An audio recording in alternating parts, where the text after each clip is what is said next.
What's up guys, and welcome back to the channel. Today I'm going to be greasing some shafts and joints. More specifically on my LX470.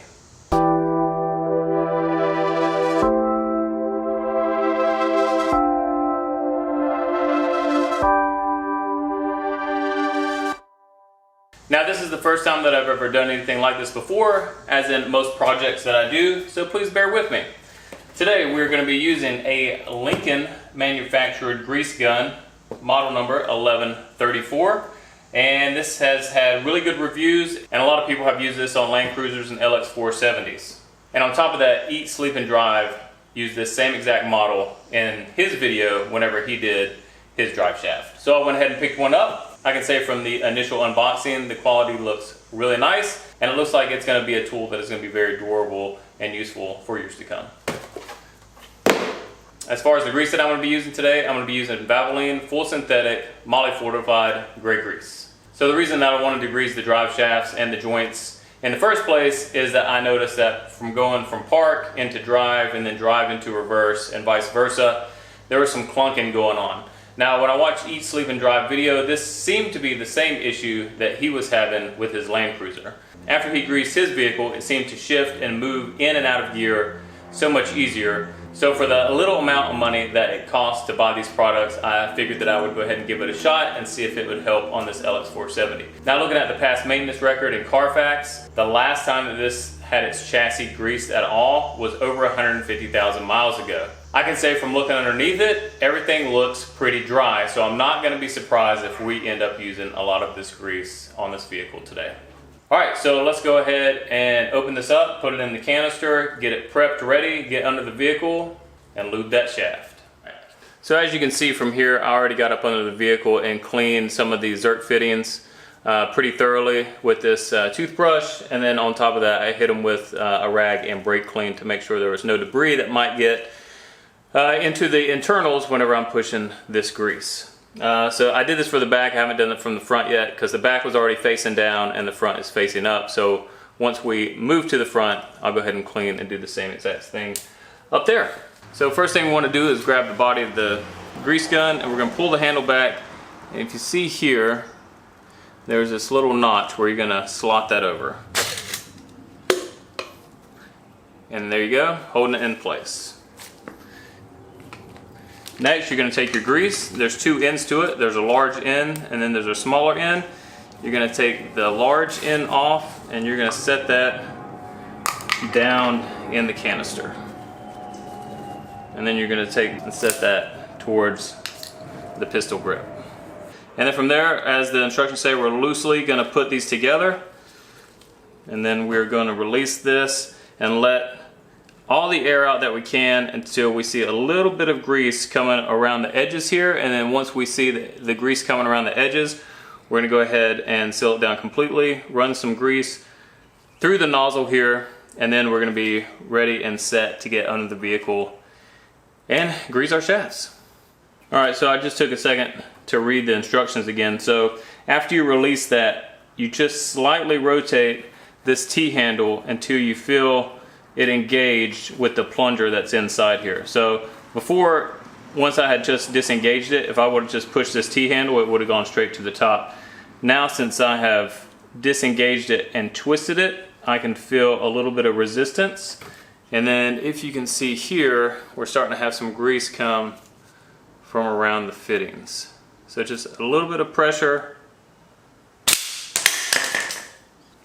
Well, that was a lot. So as I was saying, I was getting some grease out of there.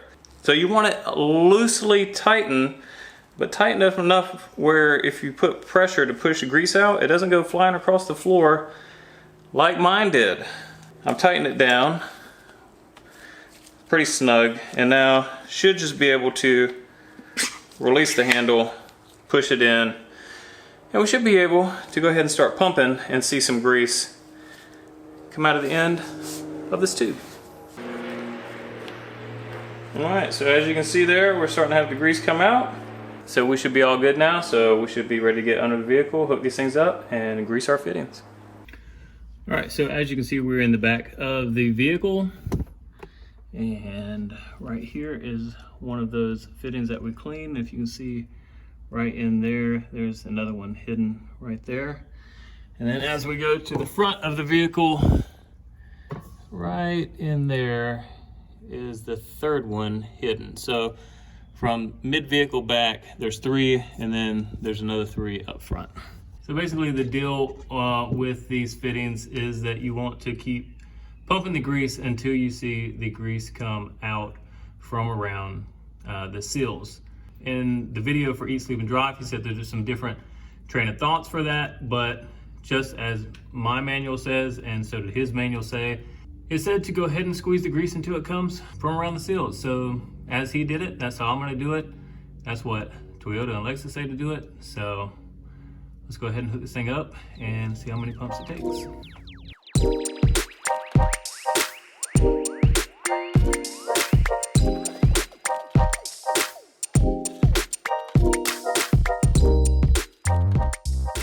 There is the grease that we pushed out. You can kind of see some of the new towards the bottom there mixed with some of that older stuff at the top, but pushed that out.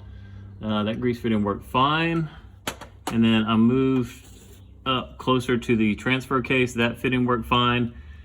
This fitting, every time that I put it on, it just came out around there. So I think the little pin here is stuck. So Alex, my neighbor, went to go get an actual pin that he has for these, and we're gonna stick it in there and see if we can get that to move a little bit, and then we're gonna try the grease gun again to see if we can grease the shaft. And if not, probably gonna have to take this fitting off and then install a new fitting, but we'll see. All right, everybody, there's the man right there, came to the rescue. The fitting was apparently bad. We took it out. He had an extra fitting in his parts bin, and as you can see right there, the grease finally came out of the seal. But once we got that one in, that probably took about 100 pumps to get enough grease in there. So like I said, this thing has not been well maintained, but we're changing that now. All right, so on to the front.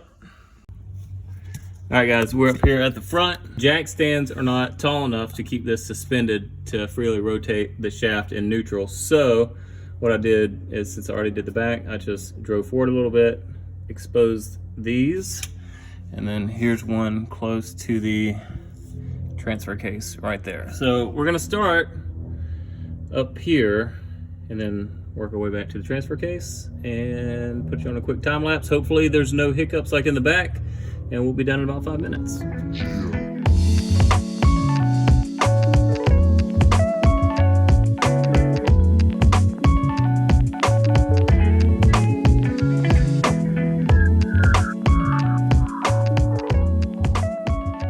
Got all of the fittings nice and greased right now. As you can see, nice and greased. We did get that one to come out. Hold on a sec. We did get that one to come out of the shaft there. And then this one was a little troublesome getting on, but finally got it on and got it coming out of the joints right there. So what I'm gonna go ahead and do is I'm gonna hop out from under here, get some paper towels, clean up all this extra grease that's hanging out so it doesn't sling all over the vehicle. Then we'll go for a test drive, put this thing in reverse and drive, and then go through some gears and see how it feels and see if this made a difference. All right, here we go, test drive. So far it did go into drive a little bit smoother. We're gonna just go through the gears here real quick, see how everything feels.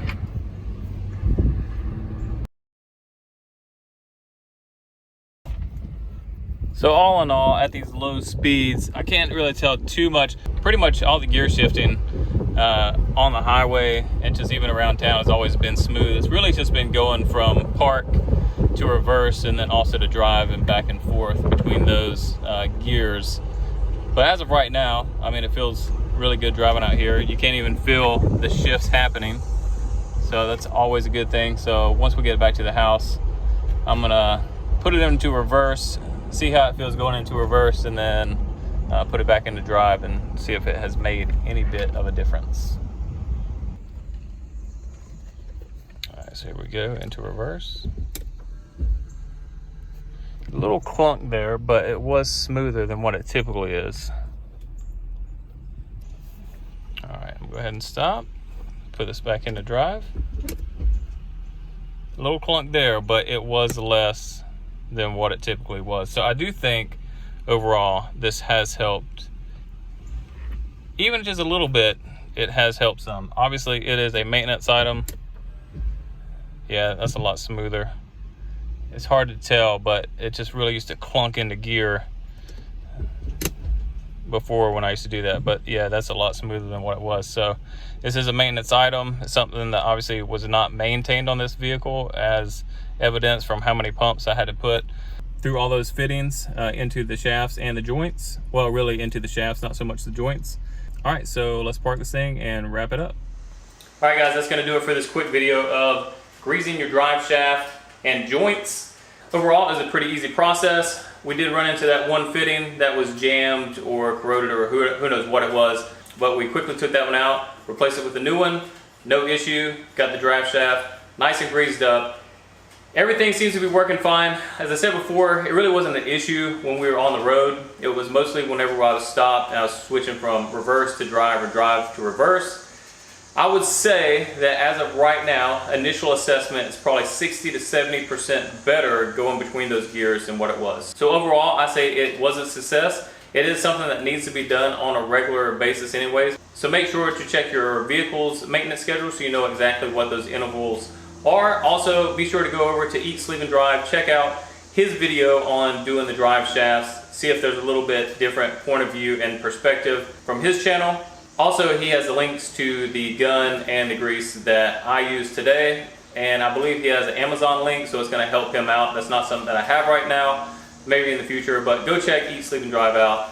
I know he would really appreciate it. If you guys have any questions whatsoever, as always, you know what to do. Leave them down below in the comments or leave them on my Instagram. I will get back to you as soon as possible. Be sure to subscribe to the channel for more LX470 content. Also, be sure to share it with your friends. Like this video, it helps me out tremendously. And as always, thank you for watching.